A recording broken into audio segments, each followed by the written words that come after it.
Hi, everyone. I'm excited to lead this training today. My name is Adam Gosney. I work as the Energy Efficiency Analyst at the California Department of Community Services and Development. I still remember my first home energy assessment a little over a decade ago, so this topic is very near and dear to my heart. Let's dive right in. We're going to cover a lot in this training, but the emphasis will be on a virtual pre-assessment. In order to get there, we have to review what a virtual pre-assessment is and how to prepare for one. After seeing videos of a real virtual pre-assessment, we will examine the short and long-term benefits. We will conclude with how virtual pre-assessments assist with post-inspections. Let's begin with a definition clarification.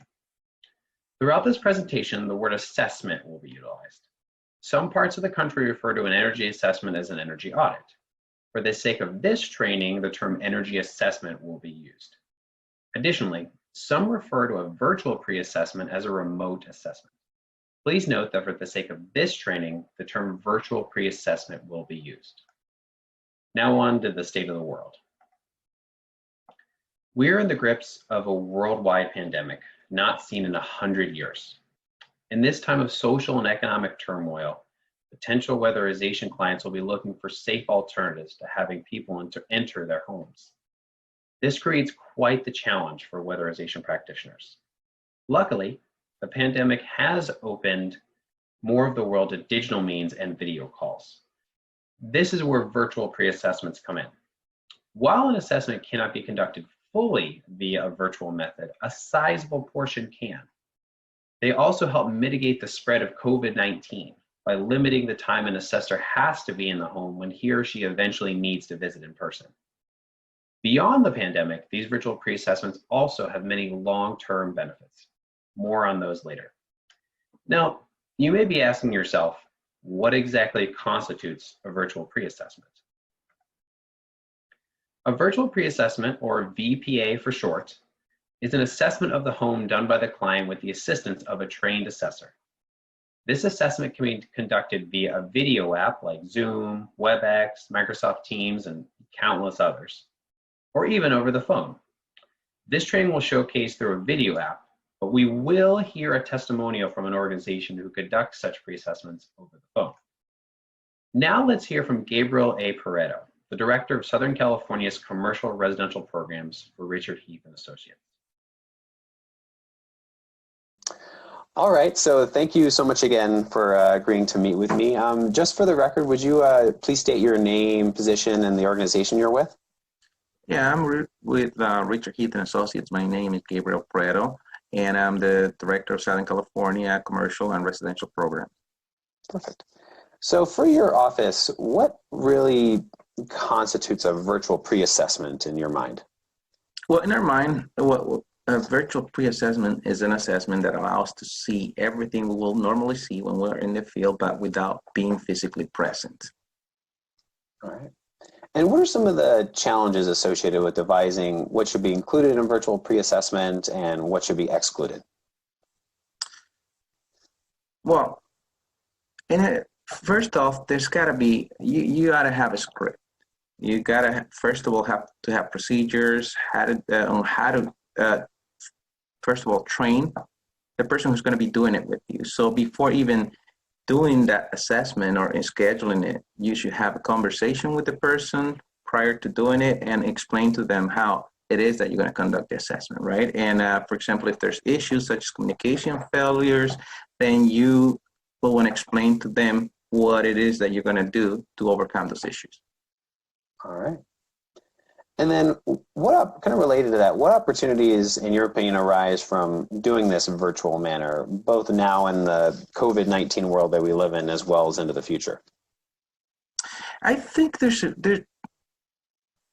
it's unfortunate what we're going through with the pandemic, but what has done it, I think it has opened people up to technology because we all long to somehow communicate or being connected, right? And I think the only way that we have stayed connected has been the different tools we have, such as cell phone, laptops, or video calls, so on and so forth. So I think the situation has helped to open people up for this type of inspections. And I think it's going to have a long-term repercussion. I mean, if you think about it, if you don't have to be driving, right, to be doing all of these inspections every time, how much we're going to alleviate traffic, right? How many people you're going to have off the, I mean, I live in LA, that's why I'm concerned about traffic, but that's really going to help out, right? Not only that, but it's also going to make, it's going to reduce the cost of these inspections, right? And there's the reduction of greenhouse emissions by you not driving. I mean, there's a whole array of benefits that will come out of this inspection.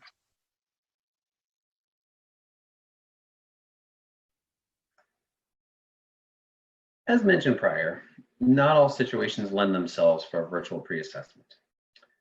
First is an access to technology. According to research conducted in 2019 by the Pew Research Center, and I quote, roughly 3 in 10 adults with household incomes below $30,000 a year, 29%, don't own a smartphone. More than 4 in 10 don't have home broadband services, 44%, or a traditional computer, 46%. Additionally, a majority of lower income Americans are not tablet owners, end quote. A large majority of low income Americans, however, own and rely on smartphones. As of early 2019, many adults living in households earning less than $30,000 a year are smartphone dependent internet users, meaning they own a smartphone but do not have broadband internet at home. So do not assume that since one form of technology like a video call will not work for a virtual pre-assessment, that another form like a phone call where the client takes pictures will also not work. It is important to remain positive and to not assume a potential client does not have access to the internet. Ask questions, find out. The answers may surprise you. You also need to have the willingness of the client to conduct a virtual pre-assessment. Ask him or her if he or she feels comfortable with you walking through the process. Get buy-in from the client. The client also needs to be flexible. The client needs to be comfortable learning new things about his or her home. Indeed, you need a client who is excited to explore various parts of the home. Later on, we will hear a testimonial from an organization who's conducted virtual pre-assessments. One of its clients was so excited to learn about how its water heater and furnace work. So not only is buy-in from the client important, but a willingness to learn. Finally, you need the client to consent to being recorded. Having a recording of the virtual pre-assessment is essential to double checking that the assessor did not miss anything, that the recording can be used for training, that crews have a visual guide to installation, and that the recording can be used for post-inspection purposes. Now let's look at some best practice for conducting such a virtual pre-assessment. The first best practice, as Gabriel so eloquently indicated, is to create a script. Map what you will say to the client. You may find times where you need to flag something as the client moves his or her camera, but having a structure makes things go so much smoother for yourself and also the client. Next is consider the client first and make it easy. Try to avoid industry jargon when describing appliance or part of the home. Provide the client with detailed instructions of what you are looking for in an area. The third is you need to be a detective. You may notice something in the house that is not in your script, and you may want the client to show you. For example, a client may tell you that they think their furnace is in the attic, but in fact, you spot it in the corner of the picture/video of the water heater in their garage. Last is to keep an eye out for any hazardous conditions. Anything that might signify you need to get out to the home in person sooner rather than later. Now let's discuss setting up the intake test video. The intake test can take the form of a phone call or a video call. First, let the client choose the platform they prefer. FaceTime, Zoom, WebEx, a phone call. It'll make the process much easier for them. If the platform requires payment and your organization does not have a subscription, ask the client of any alternatives he or she prefers. Upon start of the intake, ask the client if he or she prefers a phone call, email, or text for correspondence. Also check their internet connection at this time if possible. Then verify their income and any other information needed on the intake form. Next, tell the client what to expect during the virtual pre-assessment. Tell him or her what appliances you will look at. Keep it brief, however, as you're simply telling them to set up their homework you plan to provide them at the end of the assessment. You're merely letting them know about the assessment, how the assessment takes anywhere from 20 minutes to an hour. Then schedule the virtual pre-assessment if possible. Confirm the client is comfortable with being recorded. Again, tell the client what to expect and provide an estimate of how long it'll take, as I said. Lastly, give the client some homework of looking up appliance information. This will save valuable time during the virtual pre-assessment. Please note, however, that the client may forget to do portions of this homework or any of it that you assign. Let's watch an example of this intake test now. Hi, how's it going? It's good. How's it going with you? Doing pretty well. Are you Allie? Yes, I am Alexandra, but I go by Al. Oh, great. Thank you, Alexandra. I saw here it said like Alexandra and then in parentheses Allie, so I wasn't quite sure. So, well, thank you so much. I got your energy intake form saying you're interested in doing some energy efficiency work in your home. My name's Adam. I'm with the Energy Assistance Program for your local community assistance agency. And you recently indicated, I said, that we want to increase in energy efficiency in your home. I just want to make sure that you're kind of in this place where you kind of have a stable internet connection where we can kind of just chat for the next 10 or 15 minutes and get you prepared for us to actually do the virtual pre-assessment. Is this still a good time? Yeah, absolutely. My house doesn't have the best internet, but I'm close to the router, so hopefully this will work. Sounds good. Not a problem. I feel like in the current world we're living in, internet it sometimes has issues. So if all else fails and internet connection's lost, I'll just give you a call on the number you indicate on the form. Is the best number to call you the 916-555-1234? That's my work number, actually. Okay. So the 916-808-3030 is the best one, my cell. All right, perfect. I'll call you that. So if we do lose internet connection or something happens, I'll give you a call there. So, let's go ahead and go what's going to happen at the virtual pre-assessment, and we'll schedule a time to do that right after we chat here. We'll be kind of going through and looking through some of your appliances, kind of collecting some information. The goal of everything that we're trying to do is limit the amount of time we have to, if we do need to go into your home. And if we do go into home, we'll have all the safety procedures that we'll talk about later if we do decide to schedule that in-home visit. I'm also going to provide you some energy education. So some things you can start doing right now before we come out that you can do to start saving energy in your home. And then we're also going to kind of go over what we can do virtually over here, and then also what does need to be done in person and kind of how the processes will do to keep you safe and healthy. So before we do that, though, I do want to confirm some of the information we collected during the intake process.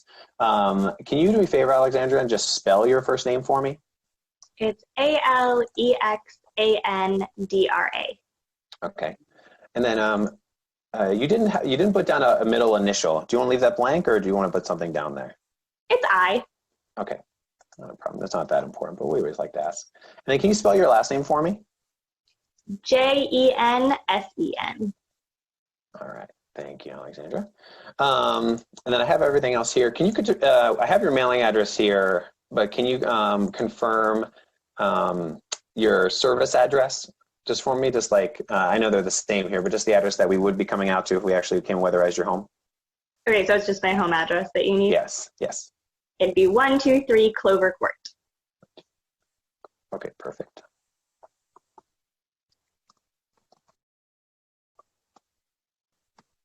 And you're in a single family home, correct? Yeah. Okay, perfect. I always like to ask that. And then have you lived at the house during the past 12 months? About that, yeah. We moved in April of 2019, so just past 12 months. Okay, perfect. You already told me about your telephone, and you put your email down here too. How many people are living in your household right now? We have 3 of us. It's me and my husband and my son, and then we have 3 animals as well. Okay, so it's like 3. It's like 4 1/4, I guess.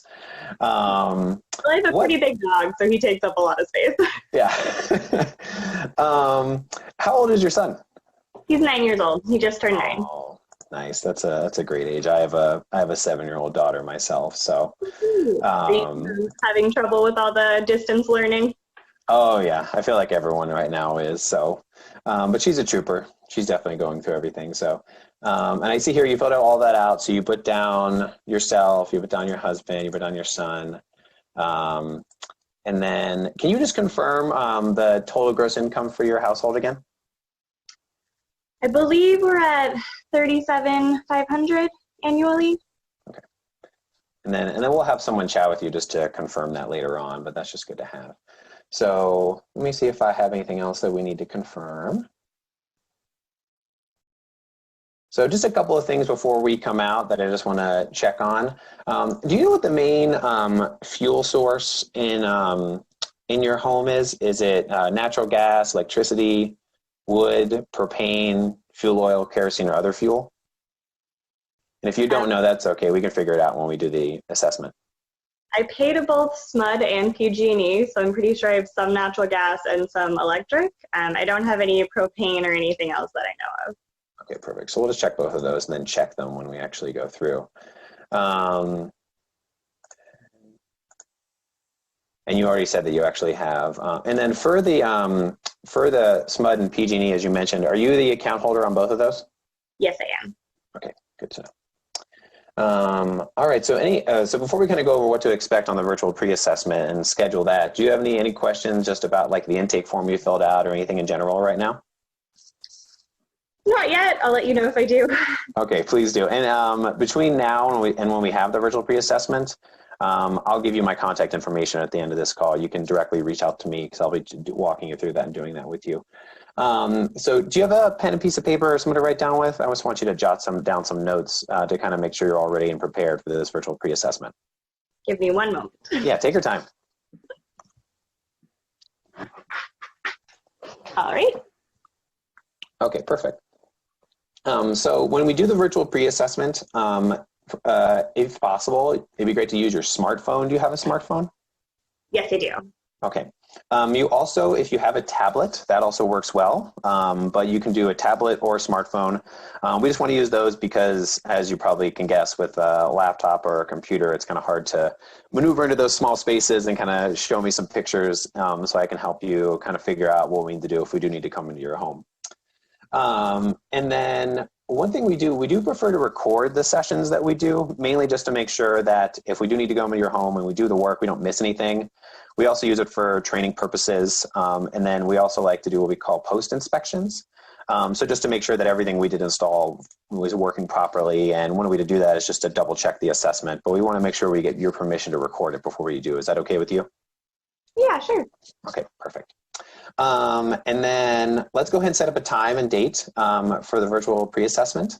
How does next Friday at 9 a.m. sound to you? Let me check my calendar real quick. Friday, 9 a.m. Yep, that works fine. All right, great. So I'll send you to your email that you listed on the form. Plan for about an hour, but most of the assessments take anywhere from 30 minutes to an hour. And then kind of some of the, homework I have for you is so you kind of know what to expect. What we'll be doing first is going over a bunch of your various appliances. So we'll be looking at your refrigerator. We'll be looking at your stove, checking out your furnace if it's accessible, looking at some of your possibly an air conditioning unit if you have it, also checking out your water heater, and then lastly looking at just some various door frames and windows and things like that. So if you could kind of just before we have our meeting, if you could just look at those and see if you can find the product labels on those. If you can't, don't stress too much about it. We'll help you find that on the call, but that'll make it so it's a little bit easier. So basically your common appliances, so refrigerator, stove, HVAC furnace, air conditioning unit, and your water heater. Most of those are pretty easy. Again, if you don't feel comfortable, we'll do it when we do it in person, but that's the best way to help us kind of make it so it goes much smoother and faster. So that's all I have for you now. Do you have any questions for me? No, that's it. I think so. You said fridge, stove, water heater, HVAC. Not interested in the dishwasher, washer, dryer, anything like that, or? We're going to take a look at the washer and dryer and the dishwasher, but most of the time it's kind of hard to find the labelings for those. So we usually just kind of look at like what the name of the brand is, and I can look that up here. If you want to take a look at those and see if maybe someone did leave the sticker or label on them, feel free to do so.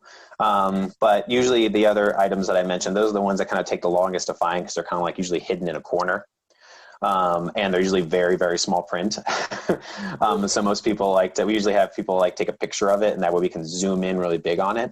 But if you're feeling super ambitious, we heavily encourage you to look at the dishwasher and the washer and dryer as well, because we will be taking a look at those too. Okay. I mean, I plan to put my husband on most of this looking, so. That sounds like a good idea. Just make sure you hold him accountable to actually doing it, because that's what my wife does. Sounds good. All right. Well, Alexandra, thank you so much. I'll send you a meeting invite right after this. But let me go ahead and give you my contact information. I'll send it to the email that we have on file. But just in case something happens where the email gets bounced back, let me go ahead and just give you my personal line. So my personal line is 858-517-1296. Okay, great.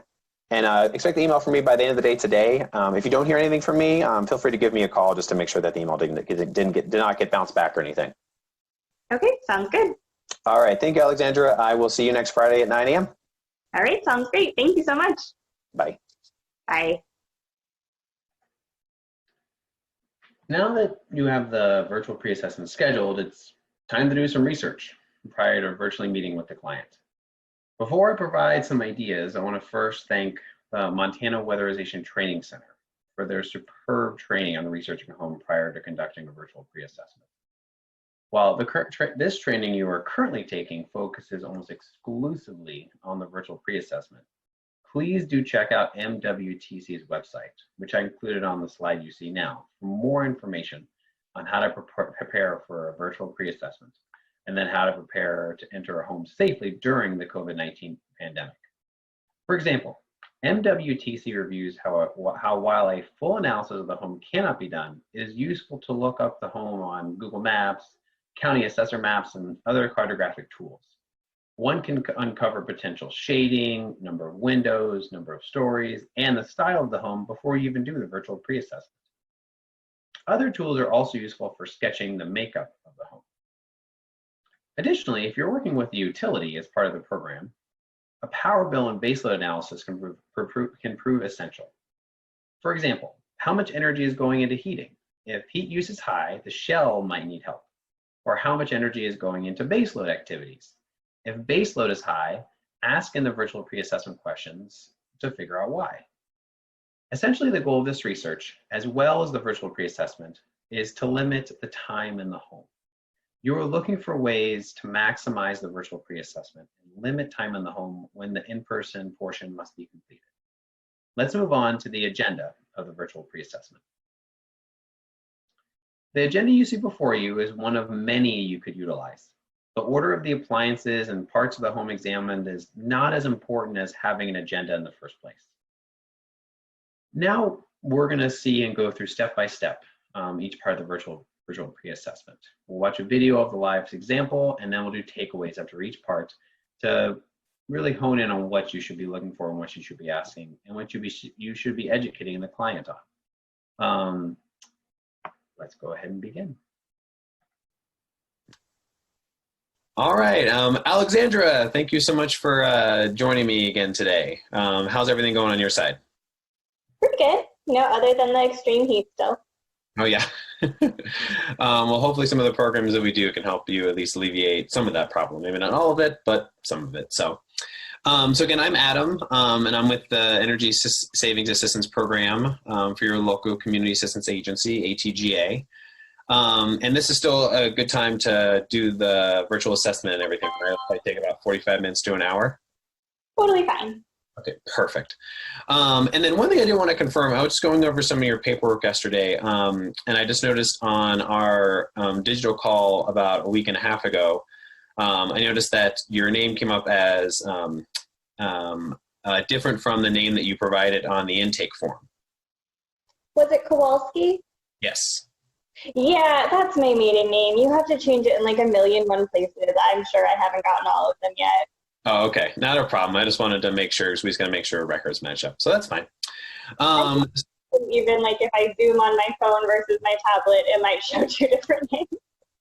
yeah, my wife had the same problem. It took her a long time to kind of get everything transferred over because it is a pain. It takes a long time. So Yeah, it should just be you go to Social Security and they take care of everything. But nope, Yeah. not that easy. that would be an ideal world.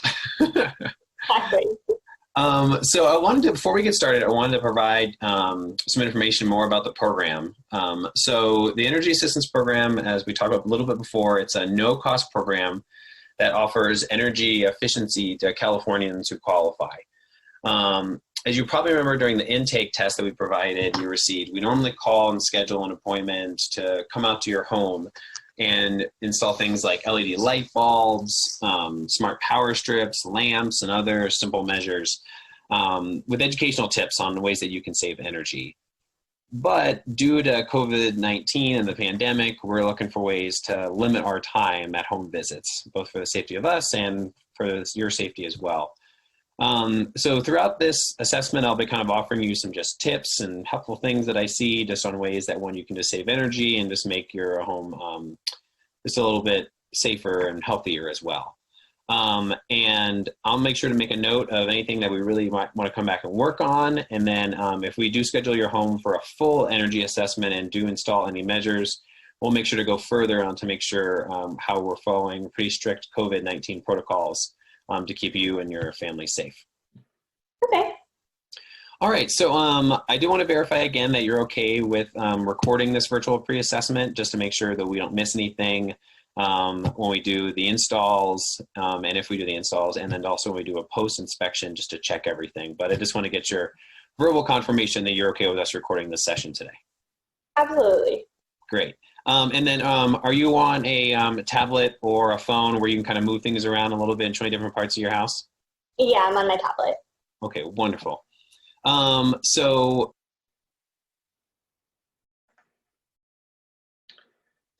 the most important piece to the start of the virtual pre-assessment is to put the client at ease.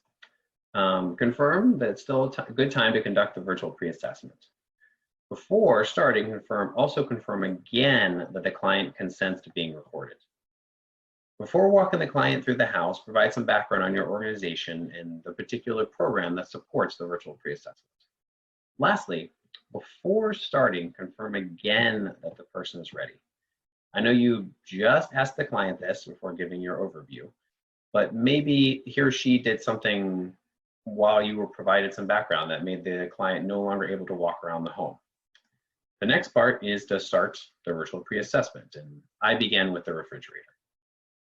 So let's go ahead and start with your refrigerator. Can you bring me over to your refrigerator? Okay, perfect. And then what kind of, can you go show me on that top right part of your refrigerator so I can see actually what brand it is?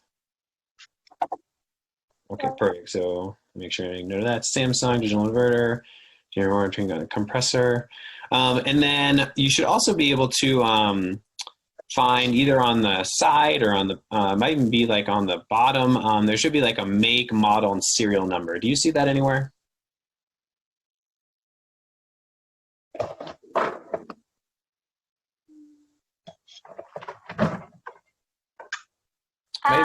Yes, it's inside. It's model code. Do you want me to read it to you? Can you, is there a way you can have it show it to me so I can see it? Oh, perfect. Move your camera a little bit more left. A little more left.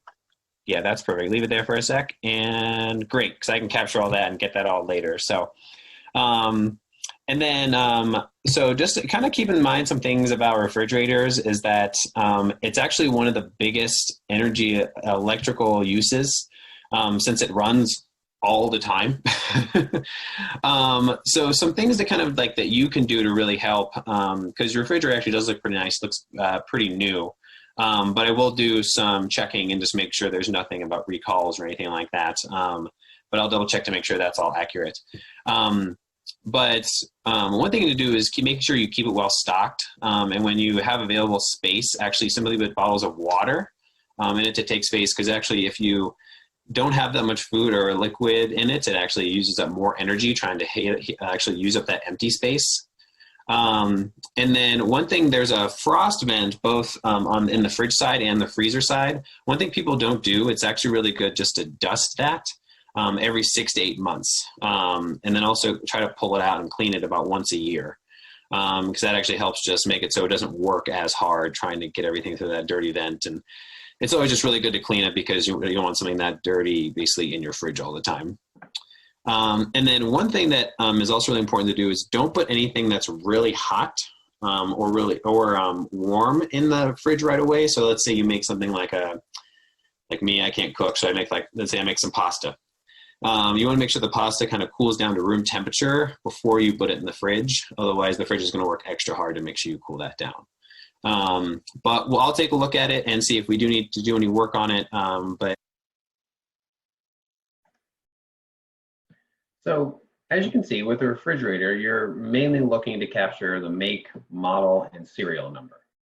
Then you provide the client with some education about the refrigerator and energy efficiency as it relates to it. During this virtual pre-assessment, we did also look at the dishwasher. In the interest of time of this training, however, and due to lack of insight gained about the dishwasher, I will not show recording of the dishwasher at this training. But if it is applicable to your program, take a look at the dishwasher and record that as well. Next, I reviewed the stove and oven.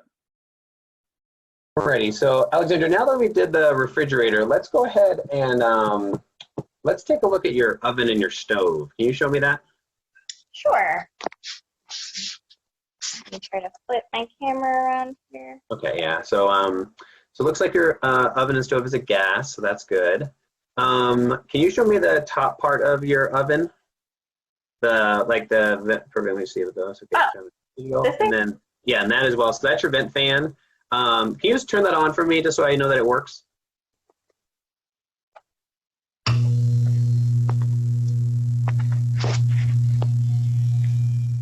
I think it's working.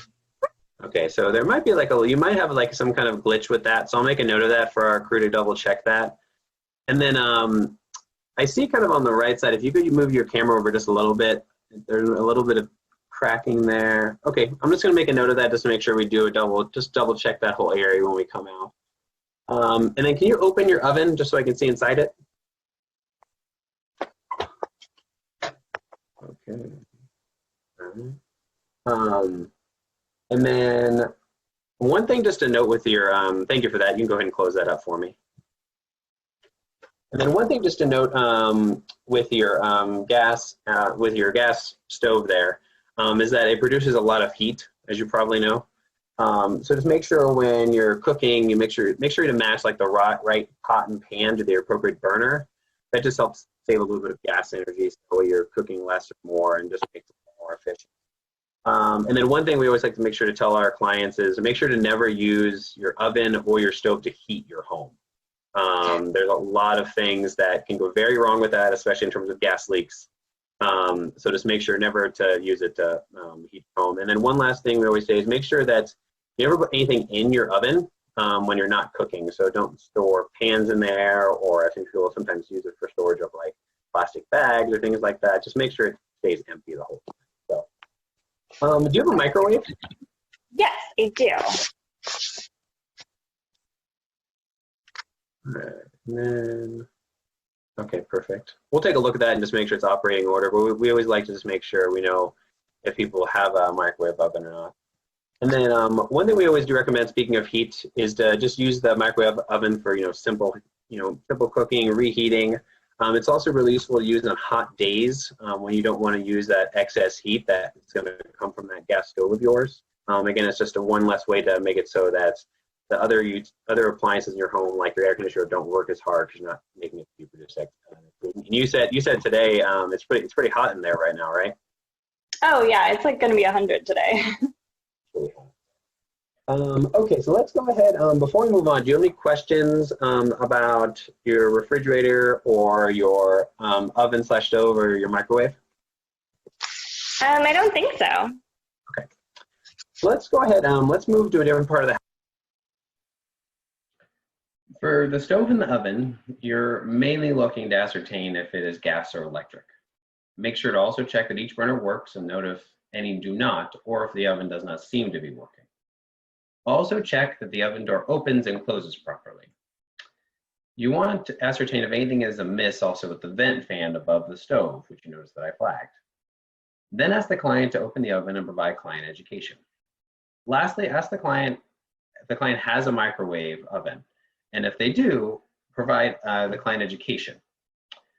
Next, we looked at the water heater.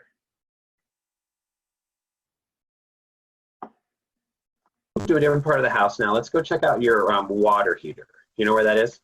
Yes, in the garage. And as you're kind of going there, as you're probably aware, this appliance, like your refrigerator, it's always on. And then where the water heater is and how many gallons it is, or what size, depends on where it's stored. So it looks like you have it on top of a concrete pillar. Can you go scroll down for me? Okay, so it's on a concrete pillar there. And then one thing we do always try to tell people is as much as possible as you can is make sure nothing is leaning up against the water heater. So I just see that you have some brooms there, and I think there may be like a little like mesh. There's like a black mesh thing on the concrete there next to it. Oh, there's like a rake and a cord. Oh yeah, so one thing I would definitely recommend with that cord is move that cord and not put it there. Mainly just because there's a little pilot burner, because it looks like it's a little itty bitty flame that's right underneath that water heater. And it's very unlikely that it could catch anything on fire, but you just want to make sure you kind of keep it completely free of any hazards or anything. And if you bump a part of it, it could mess up the mechanisms and things like that inside. Can you show me the top of your water heater? I just want to see if we can tell if it's a gas or electric. Okay, so that's a gas. You'll see from that plume that kind of goes up through the top of the home. That lets out the gas as your water heater keeps running. Is there any way you can, you might be able to stand on a little concrete pillar, just be careful. And can you show me just the very top of the water heater? I just want to make sure there's no cracks and nothing's wrong with the plume on top or anything. Yeah, so it looks like your mechanisms are pretty well. One thing we'll do when we come out is we'll check that and see if maybe we can put some insulation on that water heater, maybe just the pipes. We'll also check the rating of the water heater. Some water heaters that are newer don't need much insulation. You know how old your water heater is? I have no idea. It came with the house when we bought it. Okay. So let's try to figure that out. So if you could just step down very carefully from that little stone pedestal you're on. You face the very front of the water heater. There should be some product information. Sometimes it's way down below. You might have to get really close to it. So go ahead and go to the right a little bit. Yeah, there it is. So it's that little gray tag underneath that little metal band. Yeah, go ahead and zoom in there. All right, that looks good. Okay, perfect. I can see most of that. Okay, great. And then one thing, just so you know, is those metal bands that are part of the water heater, those are usually attached to the wall to make it so that the water heater doesn't fall off the wall. So if those are ever coming loose or something like that, but they look like pretty tight. And then one thing I will let you know is if you go down back to that black little knob right there, have you all ever, don't do it now, but have you all ever adjusted like the water heater temperature on your water heater? I think we did when we first moved in. Okay. So one thing with the water heater is that, and particularly just, saving energy and things like that, there's a bunch of appliances that you use, and this kind of helps determine how hot that water is going to be. And so one thing that we do suggest to kind of go through just the various water parts of your home is that when you are using your dishwasher, you make sure that you do full loads with it. We also recommend when you're doing showers, kind of keep them to 3 to 5 minutes. And then also, this is going to help not only in saving gas or electric bills, but also on your water usage. And then when you are going out of town for more than a week, this is kind of part that knob comes in, it's really important to water heater on vacation mode. And I can't quite tell if yours has vacation mode, just from this item right here. I would maybe need to take a look at that knob a little bit closer when we do the actual inspection, the actual assessment. But it's really great because it makes it so that you use less electricity. Or if you some have like an A, B, or C, or very hot. So usually you can change it to A, so that way you keep it running, keep the water warm. But that way, when you come home, you can just come back home. You can turn it to B or C or what you prefer, and then it takes you just about an hour to get back up to that temperature. But it makes it so you use a lot less energy in electricity and in gas, since it is a gas water heater. And then if you have any questions, I'll send you some more information. Maybe try to find the manual for that water heater once I look up the product information, and that should make it a little bit easier. So, do you have any questions about your water heater right now? No. One thing I do want to check is I saw there's a door right next to that water heater. Can you just show me the door? You don't have to open it. Okay. I just want to make sure there's some gaps and things like that, because if your water heater is in the garage, I just want to make sure there's a place if the garage door is closed where it can cycle away. So we'll do a different part of the house now. Let's go check out your water heater. So the water heater is as most of you probably know, is going to be the second most time intensive part of the virtual pre-assessment, with the furnace being the longest. You want to ascertain if the water heater is gas or electric, provide a lot of client education, and get the client to show you the sticker of the water heater so you can look up the model later. It's also important to ascertain any obvious signs of hazardous conditions. And then you want to look up that particular model from the sticker. And again, a lot of clients don't know a lot about their water heater and what it does, so it's a great opportunity to provide this client education. After the water heater, we took a look at the washer and dryer. All right, so that's in a closed room. And in that room, does it have two doors? Is it like a separate room from the house? Yeah, it's like a wet room off the garage. So there's the door to the garage and then the door to like the living room main area.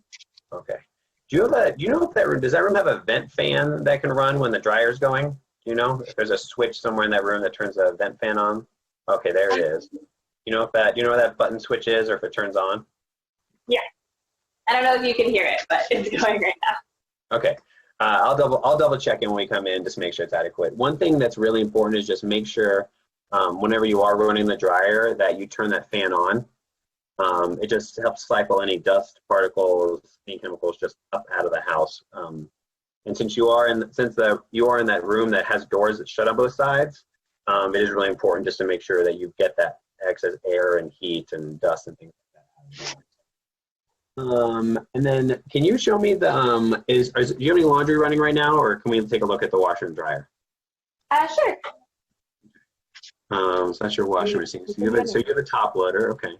And then, do you see anywhere maybe on the side or down like right below where there's any product information for that water heater? There's like a warranty sticker. Yeah, just the warranty. Go ahead and show me just that front panel so I can at least maybe look it up and see. There's a thing on the side. Oh, that's perfect, yeah. Oh, great, that's exactly what I need. All right, model, that's great. You can pull it away from there. I perfectly captured that. And then, do you know if the washer and dryer, did they come in as a set or did they come separately? They came as a set. These we bought when we moved in. So they're less than a year old from when we bought them. All right, so they're pretty. They're most likely they're fairly energy efficient. I will double check and look if they're reading. So let's go ahead and take a look at the dryer too. So same thing with the dryer. It may be on the side of the dryer and the other side of the panel, or maybe like sometimes when you open the door, it's in there. It might be hard to see. You don't have to feel. Oh, there you go, right there. Right. So if you open the door all the way and then the left, yeah, there it is. There's one. And then, perfect. That's exactly what I'm looking for. All right, great. I captured that. Thank you.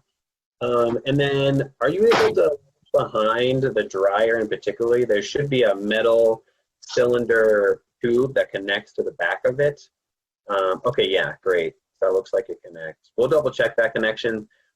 Just since you installed it, so you bought them, installed them so recently, sometimes there can be just issues with the connection, and you just want to make sure anything that's leaving that dryer is going right out of the house and not backlogging into that room, especially since it is a closed. So do you have any questions about the washers and dryers I can answer right now? No, I feel like I know the most about them because we bought For the washer and dryer, you want to first ascertain the location of them in the home. If they are in an area separate from the garage, make sure the vent fan functions and let the client know he or she needs to run the fan whenever the washer dryer is running, as was the case in the video you saw. Also note if the washer and dryer are gas or electric, and get label information from the washer. Lastly, provide client education on both the washer and dryer. One trend you'll notice in most of these videos is I do frequently pause to ask the client if they have questions. This is really important because they may be confused or they may just want to know more about a particular appliance. And you're providing a very valuable resource for them. So make sure you pause yourself as well and frequently ask the client if they have any questions about what you've just covered. Next, we covered the bathrooms. Go ahead now,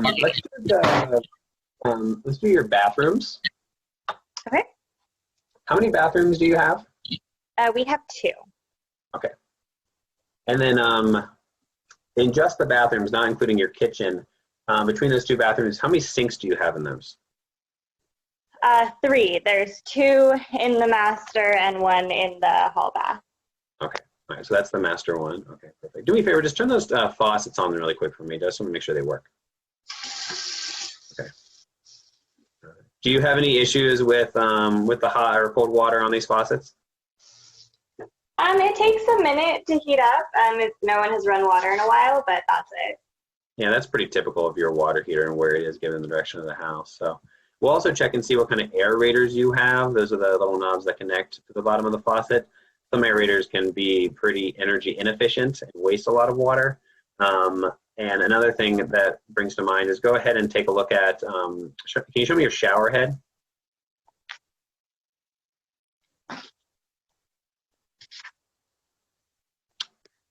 And then did those come with the house or did you install new ones? Those came with the house. Okay, all right, we'll take a look at those just to make sure. I can't quite tell from this video, but when we come in, we'll just scan them really quick to see if we need to replace those or not. So depending on your area, we may also give you some of the shower heads that we have that make it so that when your water gets hot enough, it'll actually shut off the shower and then use full little knobs for the water to start again. Especially if it takes a minute for the water to heat up. That's a pretty energy efficient saving tool. So let's go ahead and check out your other bathroom. Okay.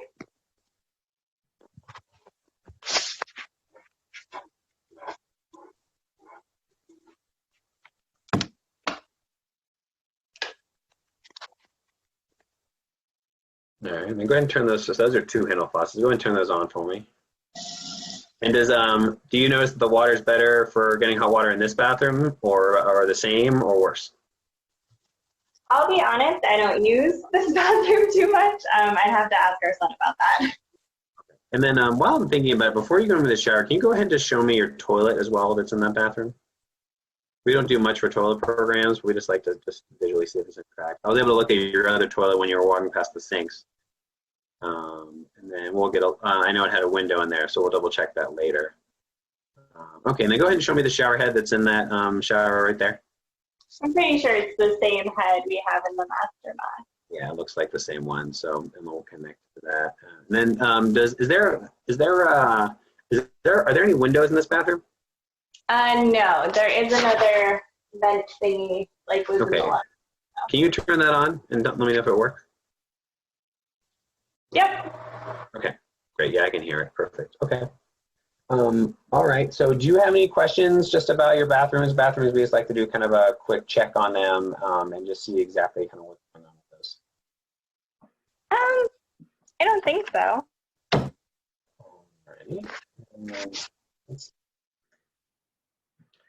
With bathrooms, as you notice in the video, you want to ascertain how many sinks, showers, bathtubs, and toilets the unit has. Also, any differences between bathrooms, if there is one, or if you have several or more than one or more than 2. Let the client know. You will check the efficiency of the aerators on each faucet when you do visit. For example, a unit may only have 2 bathrooms, but one bathroom may have 2 sinks, so that would make a total of 4 sinks. Also, if you include the kitchen sink. You also noted we also took a look at one of the vent fans because one of the bathrooms didn't have any windows in them. And we also took a look at the shower heads. You can't tell too much from the video, but it's good to note and be able to see exactly what kind are needed based off of your program. Now let's take a look at the furnace. You have that just so you know, and just make sure it's not a hazard or anything. So, let's check out what type of furnace you have, but it kind of depends on where the furnace is. Do you have a furnace that's like in the garage, or is it up in your ceiling, or do you know where your furnace is? Gordon, do you know where our furnace is? The ceiling? I think it might be in the ceiling. That's where a good portion of them are. If you could just show me, so that's one of your vents. So one good thing to know actually about those vents, since we just saw those, so it's up there. So I'm not going to have you climb up there because that can be just a safety hazard. I don't want you to deal with that. But one thing to just kind of keep about the furnace. Do you know what type of furnace you have? Do you know if it's gas or electric or anything like that? Gordon, do you know if we have a gas or an electric furnace? Oh, I do not know. That's not a problem. I'll make a note that we should definitely examine that when we go into your home, because I don't want you to deal with having to climb up there, because that can be a safe thing.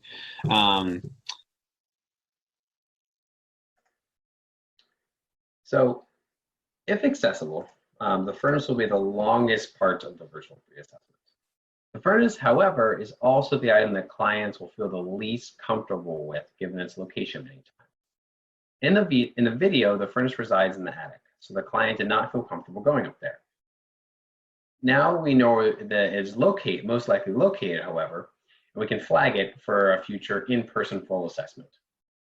Also, a good question of the furnace is not visually available is to ask about the client's utility bill, especially if you're working with a utility as part of your program. Do they have a gas bill? Does it go significantly up in the winter? What information can you glean from the client? In this particular instance, Alexandra did mention during our intake call that she had both gas and electric bills. So she most likely has some kind of thing that we can look at for this gas furnace. Even if not accessible, the assessor should still, though, provide the client with some information about furnaces and heating. If we were able to access the furnace, however, you want to walk the client through examining the furnace. Let the client know there are several different types of furnaces. An assessor conducting a virtual pre-assessment, as I mentioned earlier, really needs to put his or her detective hat on when it comes to the furnace. For example, the home shown in the videos most likely has a forced air unit, as it is in the attic and in Northern California, where the home is located. FAUs or central heating are the norm in this area. You should also let the client know about other possible heating sources that may exist in the home. For example, gas wall units are also prevalent in Northern California. As you may be aware, this type of furnace is usually in the living room or a hallway. Sometimes it is a double and it's on each side of the wall, but rarely in the bedroom. So walk the client through the home looking along the wall. I did not find this type of furnace, leading me to believe the home has an FAU. There is also, though, a small chance the home may have had a type of electric heater and essentially electric resistance heating. An example would be electric baseboard heaters. These are zonal heaters controlled by thermostats located within each room. This would be hard to spot for the average person, so think of methods on how to describe to the client what he or she is looking for when searching for their heaters. This may seem common knowledge to an assessor, but it may not be, and usually is not for a client.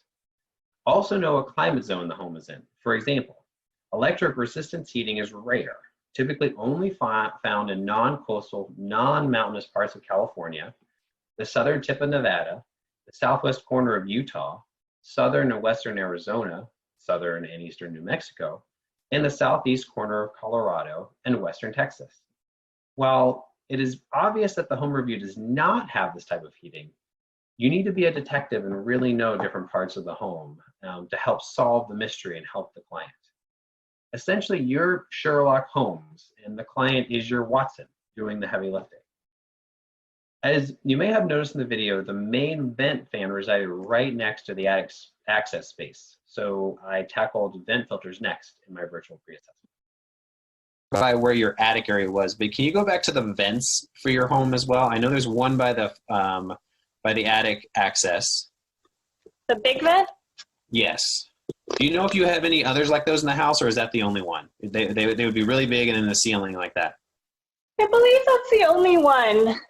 Okay. And we changed that filter probably 6 months ago and should probably change it again. That was going to be my next question.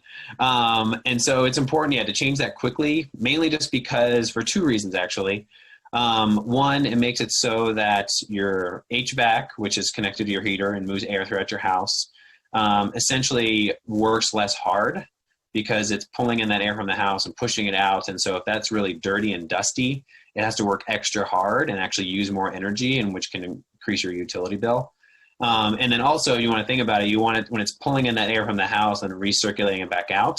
If it's pulling in dirty air, it'll recirculate back dirty air. And then the thing about vents, though, and those vent filters is that each one varies in how many times you should change it. So some need to be changed monthly, while others need to be changed, out every 3 months. Just whenever you buy a vent filter that you can purchase at your hardware store, just read it. Some vent filters, I don't want you to open that now. Some of them are reusable and can be washed, but it sounds like you guys just replaced yours, so it's not washable. But yeah, we say usually about every 3 or 6 months.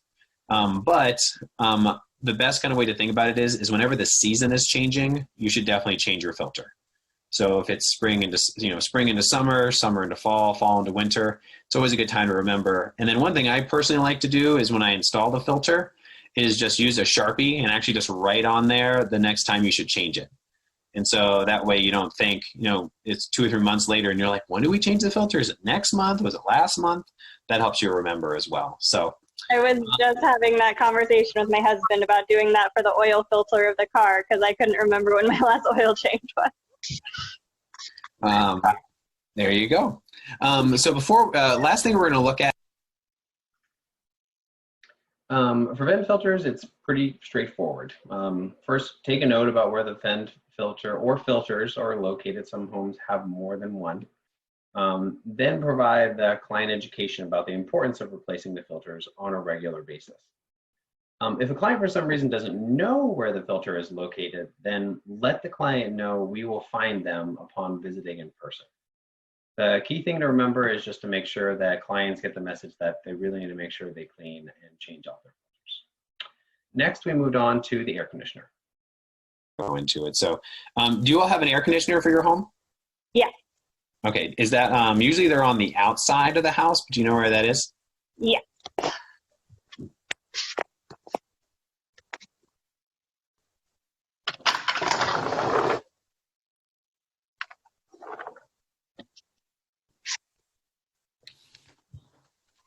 It's a York. Okay. And then there should be one of those labels that kind of tells you information about it. Sometimes it's on the side, sometimes it's on the top. Yeah. Oh yeah, perfect. Yeah, that right there. Freeze right there for me. All right, perfect. Okay, great. And then, so one thing to kind of notice is we'll make sure to take a look at that and just see if there's any issue with it. Because I do notice that there's a little bit of rust there, and it does look like a little bit of an older one. But in terms of just energy efficiency, is that heating and cooling, they use about 44% of your energy costs, and that's a lot, as you can probably guess. And there's a few ways you can actually help reduce this. So during the winter, we highly recommend you keep your heater at about 68 degrees. And kind of, I know you have to think about your comfort as well, but one thing to kind of think about is that with every 2 degrees higher that you put your heater, it's going to cost you about 5% more in your utility cost. And so kind of factor that in when you're thinking about how much higher you want it to go. And then one thing to consider during the day, and I've seen in most of your house, it's very sunlit, which is great, because open curtains and blinds actually let the sun in and actually help just naturally heat up your home, which is really nice. And then during the summer, it's really actually great to do the opposite. So try to keep most of your, especially if you're not in the home, keep your blinds closed, and that actually helps make it so the heat doesn't come in. And then you can also, do you have any ceiling fans in the home?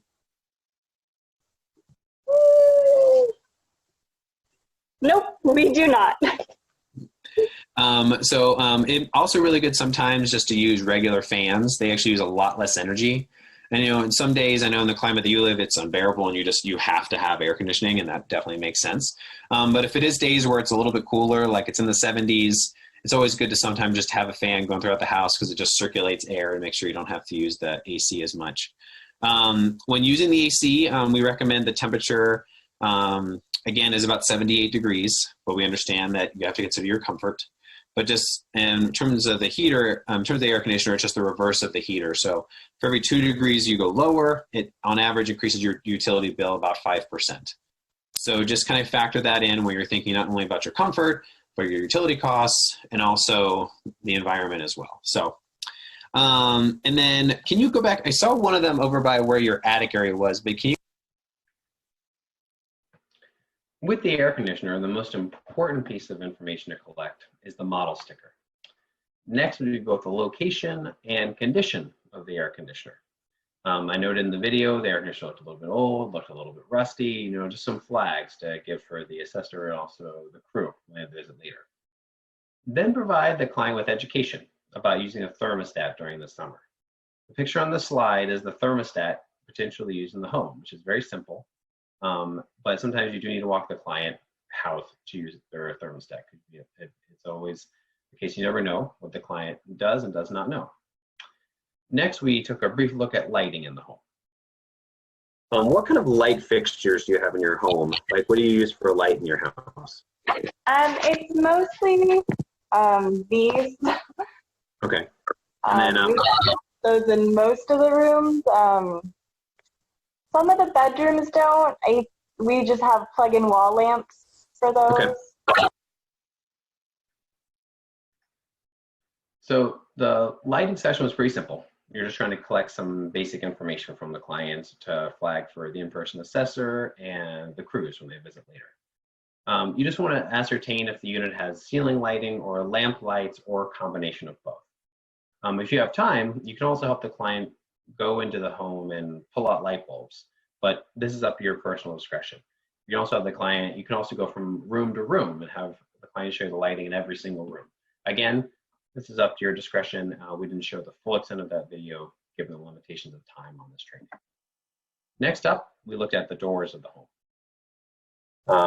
Let's take a look at your doors and windows. Let's just look at, I know you have the door to the garage, but let's take a look at that. Let's take a look at the door that goes from that laundry room area to the garage. And then I know you had some sliding glass doors. We'll take a look at those later. But let's also take a look at your front door that leaves the house. Let's look at the one from that room and out to the garage first. And mainly what I'm looking for is, if you go ahead and open it for me, I'm looking mainly for the door frames to see if there's any kind of insulation placed in there in terms of barriers. And then, so it doesn't look like it. Okay, so we'll take a look at those. I'll make a note here that it might be good for us to put just some kind of barriers on there just to make it so in the hot months it keeps more energy out in that garage, and in the winter months it makes it so you keep more heat in your home. So let's go ahead and check out. Don't worry about those sliding glass doors yet. We'll look at those later. Sorry, I think my dog is so. Oh, nice. Look at that guy. But let's check out that front door of yours. Okay.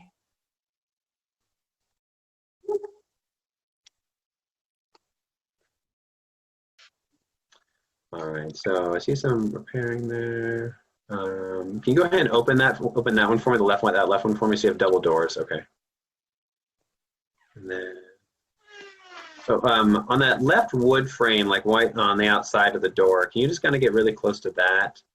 I just want to see if you have any. All right, so you have one there. All right, so that's good. So you have it replaced in there. We don't have that going out to the garage. So maybe we'll just replace that. We'll double check to make sure that one's not cracked or anything. But that's good to know that that's there. So before we move on to your windows and your sliding glass doors, do you have any questions just about your doors or anything, or having any issues with them? I know this one doesn't really seal very well at the bottom. Okay. I don't know if you can really see it, but you can definitely feel it in the winter. Oh yeah, I can see some light there. Okay, we'll look and see if we have any door jambs that work that might properly make it so we can seal that a little bit better. I'll make a note of that. Thank you for showing me that. So with doors, you're looking for any obvious signs of air leakage. Additionally, check to see if any weather stripping is present and its condition. I would pause on necessarily using the word weather stripping with the client because, again, they may or may not know what it's called. So again, be hesitant to use what you may not consider industry jargon, but a client may or may not know what you're talking about. If the house has a garage, make sure to check for air leakage and weather stripping on a door that leads into the garage. For this virtual pre-assessment, we also checked the sliding glass doors as well. Both were in pristine condition, so in the interest of time, I did not include them in this training video. Next, we looked at windows. Now, for windows, most of the windows looked adequate. Since it took quite a while to look at windows, there's a lot in this home. I only included some troublesome areas or areas that lent themselves to client education that we discovered during the virtual pre-assessment in this training. Let's look at the first troublesome area now in regards to windows. I'll take a look at that. There might be some tools that we can use to clean that when we come out, but I'm not 100% sure. It kind of depends on each window. But we'll take a look at that. So same thing as just go and open that for me. Close it for me. And this one doesn't open. Okay, and that's just a permanently closed one. Okay. Actually, go back to that window really quick, the one that doesn't close. Can you show me the top part of that window? So we'll take a look at that when you get back, but see how there's kind of a cracked lining there? Yeah. So you might have some kind of just air leakage there that might be leaking out of the house. So when we come in, we'll check that. We might do some caulking. We may or may not. We'll check out the condition of it, but we'll just make sure that that window is still securely attached to the house. Okay. It happens a lot on when you have windows that are in bathrooms, just because all the steam. Mm-hmm. And so that just needs to be repaired a little bit more. That looks good. And then since we saw it in the other mirror, for that mirror, show me the ceiling on that one again, just so we can see where that one connects. Both the one, yeah, that one, yeah. So you have the same thing there, T. So we'll take a look at that when we get there. And then this one too. Yeah. So yeah, we'll take a look at that just to make sure. Since it's just in the shower, and the shower just gets more moisture. That happens frequently in those rooms. So we'll take a look at that when we come, and we might just need to do some kind of caulking or some kind of repair on it really quick.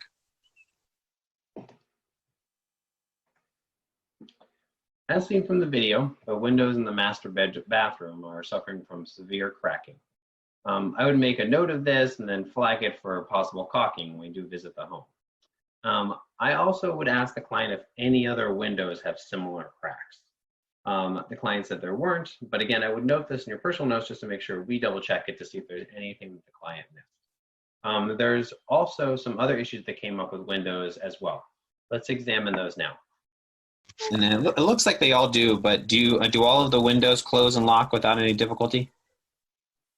Let me check the one that does have blinds. That's kind of the only possibly different designed one. Okay. And this is that room you said you used for an office, correct? Yes. Okay. Oh, no, it is the same. Yeah, they all feel pretty secure. And then one thing, since that one I've noticed is a little bit designed where it has that cross pattern. You don't need to show me, but and up there. Okay, yeah, see. One thing we will check, because it's kind of hard to see, we'll just double check and make sure none of those, there's no cracking along each one of those little panels. Because sometimes when you have windows like that, just as they get older, they do start to crack a little bit sooner just because the moisture can seep in there. So we will just double check those windows. They should be fine. They hardly ever need any issues with them, but we'll just to make sure, just for like health and safety reasons and for energy efficiency, that they're all set.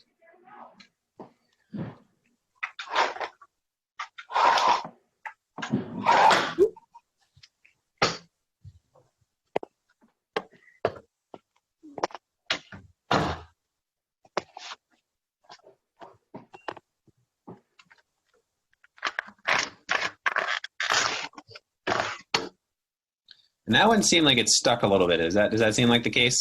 Yeah, that one's a little bit tougher. Do me a favor. Go on the bottom. So like on the bottom of the frame where the door is opened a little bit. Can you get your camera right in there? Sometimes, yeah. So see how it's kind of just scratched up a little bit there. We may not be able to do much with that, but we'll see if we can maybe put some gloss in there or something to help at least make that close and open a little smoother. We may not be, but I'll make a note. What room is that in the house? I call it the front room. It's right off of the front doors. I'll make a note here just to make sure we. We'll check out all the windows per this video, but I'll make a special note here just to double check that one, because you just want to make sure that it can open and close smoothly, and also just make sure there's no safety issues with it. Just make sure it's not about to come off its hinge or anything like that.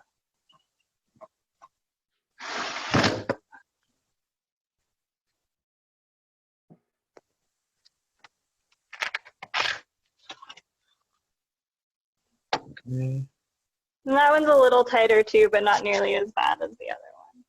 Yeah, just looks. Yeah, they just get worn down over time, so it's always good just to take a look at them. Okay.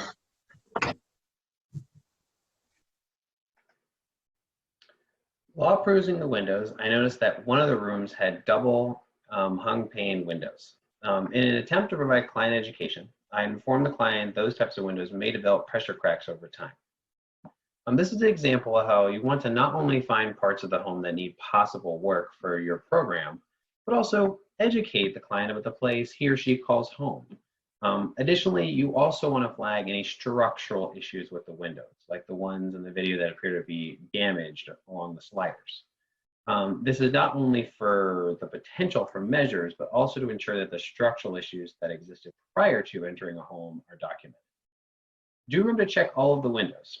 I didn't show all the windows in this video because it took us a little over 25 minutes just to look at the windows themselves, since this home in particular had a lot of windows on it.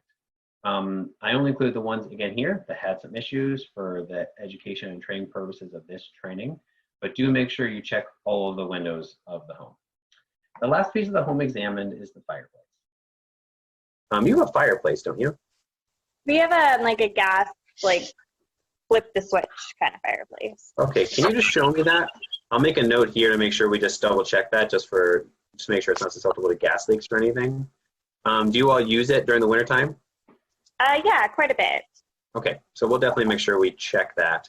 Have you ever cleaned it out or done anything or opened it besides just flipping the switch on? When we first moved in, we had to turn on the pilot light, but that was it. And since we moved in, it definitely has this black kind of marking on the glass. Okay, I'll make a note of that and make sure we take a look at that and see what may be the cause of that. There's a whole bunch of different reasons that could be happening.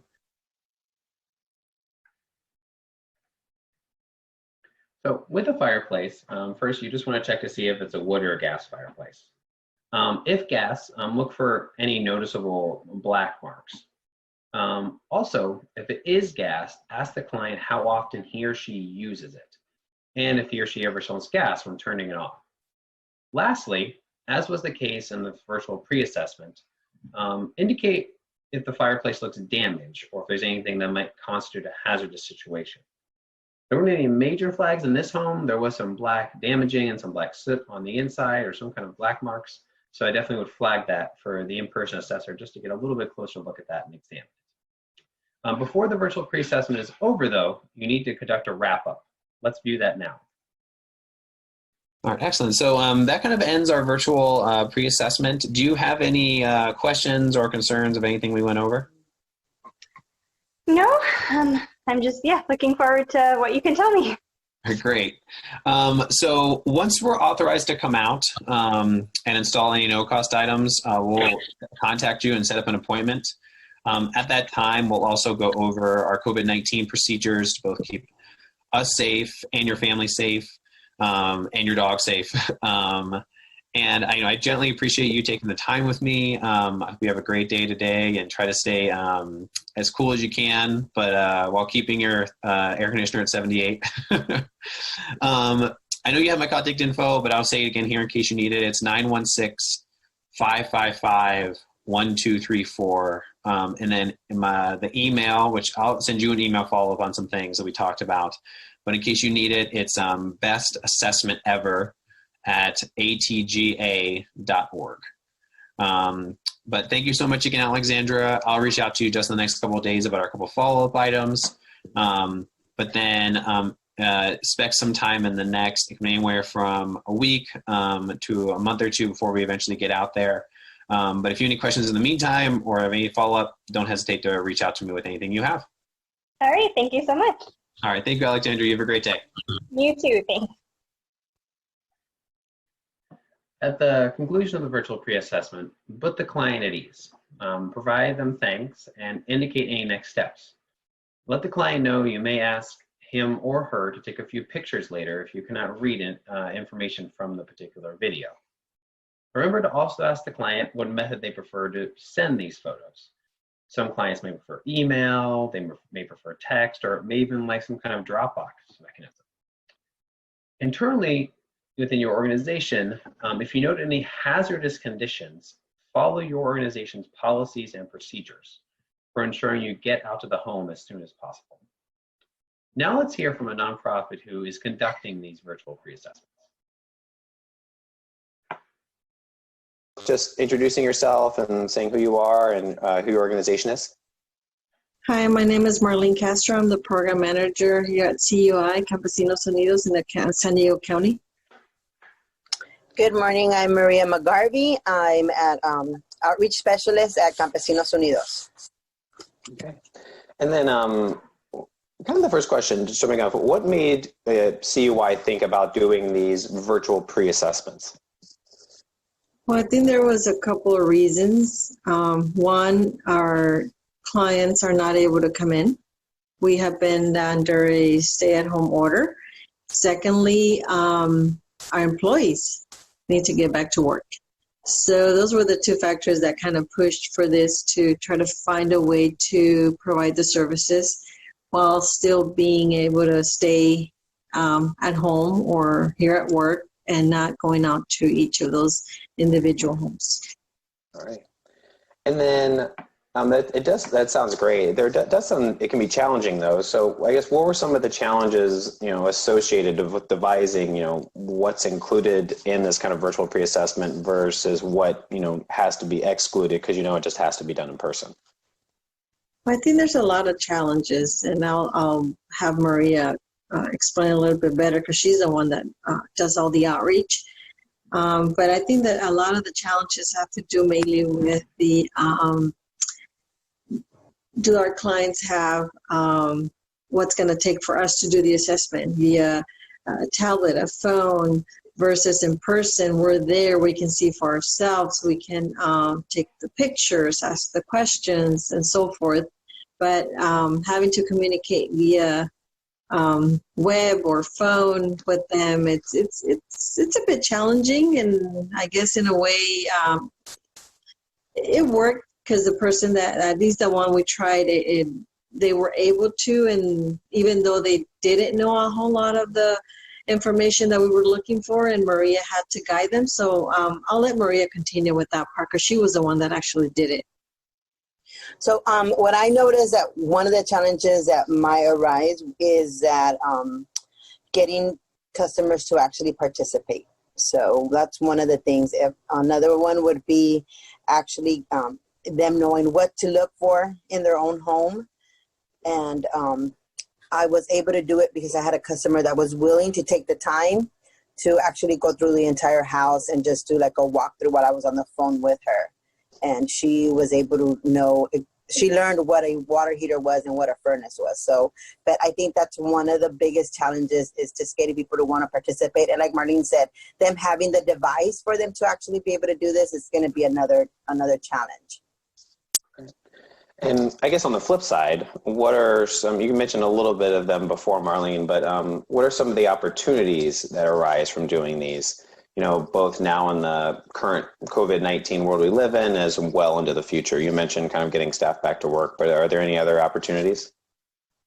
Well, the opportunities will be for both, because if we say it's only for the client, yes, the client has a big need, and a lot of them they may have an emergency that they may not be aware of. They may be living with an appliance that has a hazardous condition like a gas leak or high CO in their home, and they may not know it. But just by talking to the client and asking the right questions, we can figure out if there's a need for us to actually send someone in person, because we are still providing emergency services for HVAC. And I guess through the virtual connection, we can more or less get an idea if the client has that need and if we should get out there or contact the utility company. And that is a good benefit for them in a way, because obviously that is a matter of life or death if we don't assess correctly. So that is a benefit for the client, but as well, like I mentioned, for the agency. Our agency has to get back to work. Our employees need to work. They need to make money somehow. So that we have to find a way. So there's a benefit for both, mainly the client at this moment. And also if we're not able to do a full assessment and the client needs more than we can do through the utility program, they are allowing us to even assess from the front door and allow them to install certain measures, as long as the client is comfortable with us being at the door and we can see them installing and recording or taking a picture for us. So that's been another way of us being able to provide some assistance during this COVID time that we're all going through. Yeah, that's really helpful to know, because I think that's an important part too about these virtual pre-assessments, is that each program that you work with, as an agency, has different requirements and different standards. So I think that's one thing that is super important as you kind of venture into doing these virtual pre-assessments, is make sure you work within the realm of the programs that you do, and make sure you get approval from these programs before you start diving in, because some of them have different requirements. That's a good thought for that. Thank you. Absolutely, yes. The utility company, thank God, has been very lenient with requirements, and they've allowed us to work differently during this time. And my employees have tried already, tested doing both, and it works. Great. So then I guess, and Marie, this might be a question for you. How long does a virtual pre-assessment take on average between someone answering the phone or answering a video call and actually finishing the assessment? It's about 25 to 30 minutes. One thing that I did want to point out is if we were to do like a virtual reality, we can also, just pay a little bit more attention and look at the background and, try to pick up things like, okay, I see that furnace has been red tagged, or I see that, the water heater looks a little bit rusted. Like, it's just asking the client to zoom in a little bit on the appliances, or I think that would work. That would help. Yeah, in my experience, I feel like you have to almost be like a detective. Right. Like in one of the homes I did, they when I was chatting with them about a fireplace, they said they never used the fireplace. But then when they were going to show me some windows, I saw the fireplace out of the corner of my eye and had them actually no, can you show me that fireplace? And they're like, oh, actually, I chatted with my husband and we do use the fireplace a lot. So it is kind of like being a detective almost when you see something out of the corner of your eye. So I guess that kind of leads to my next question. If you noticed during the virtual pre-assessment, if you couldn't read something or misunderstood something or couldn't see a label properly, how would you rectify that situation after the fact? I would ask for my customer client to take a picture and maybe send it to me via text or email so that I'm able to read the numbers or get the information I needed. So that actually helped with the customer that we did. She took pictures of the refrigerator, the inside of the refrigerator, the labels, the water heater. And that's how she actually found out that she had her furnace right next to her water heater. And do you find that the clients are pretty engaged in this process? At the beginning, it does seem a little hesitant. They do seem a little bit hesitant, but once you start talking to them and giving them ideas on what they can actually do around their house to save energy, they do get a little bit more engaged and interested. Well, thank you both so much for your time. Is there anything else that you'd like to share about your organization's experience working with these virtual assessments? No, I think that's pretty much it. I mean, we only tried a few, and like I said, it so far I feel like it worked. We'll see in the future how it goes, and we're hoping that it does continue to work with the rest of our clients if we continue to be under lockdown. We'll see. All right. Well, thank you both so much for your time today. I super appreciate it, and stay safe and healthy. Thank you. Thank you, you too. Just So remember that a lot can be accomplished via virtual pre-assessment, and not just what has been seen on the videos you've been watching. For example, you could also ask the client to try to do a building layout. If the client is willing, he or she could start at the front door and move in a clockwise or counterclockwise direction through the house. Panning the camera around so you could do a rough building layout upon rewatching the recording. Additionally, you could do the same if the home has an attic and the client is willing and able to access the attic.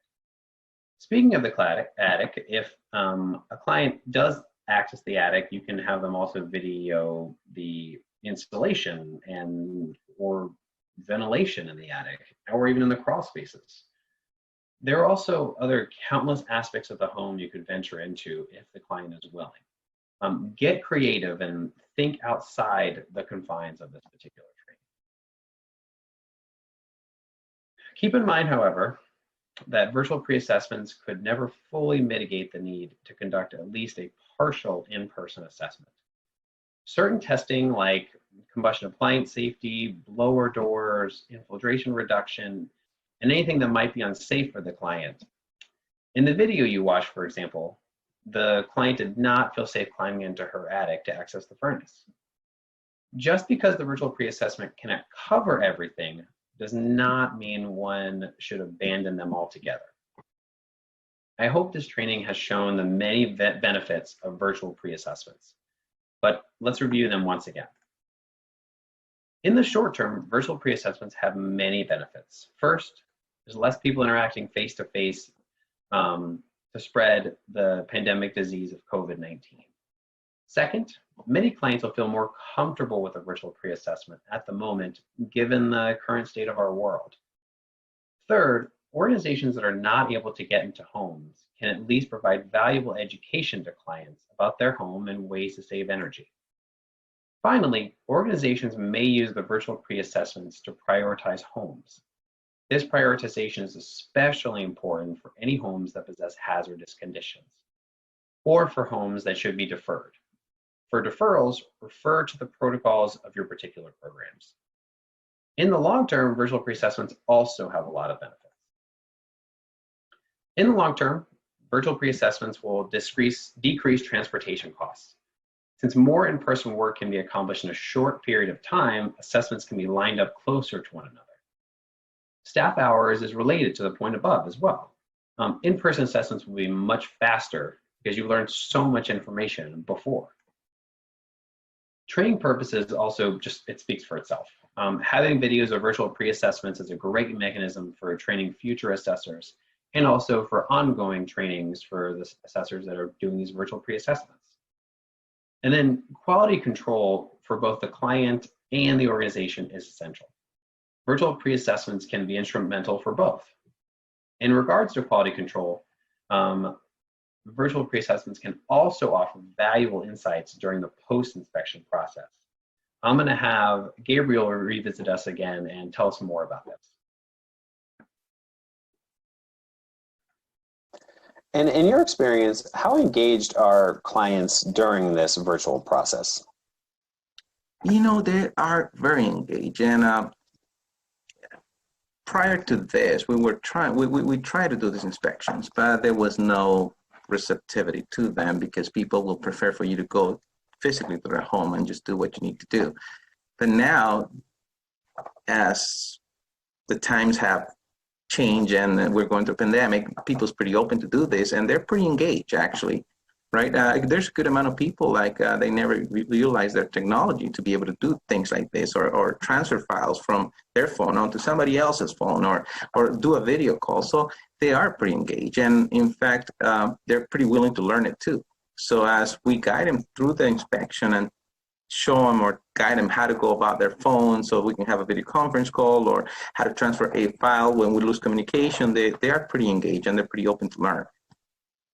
So kind of in relation to that, how do you all troubleshoot issues and guide through people things like, losing signal, or if they do have a bad Wi-Fi connection or something like that? Right. So when we started this virtual audit, when we wanted to start, and there were a few things we never really we weren't able to foresee, right? That was the losing of connectivity or connection.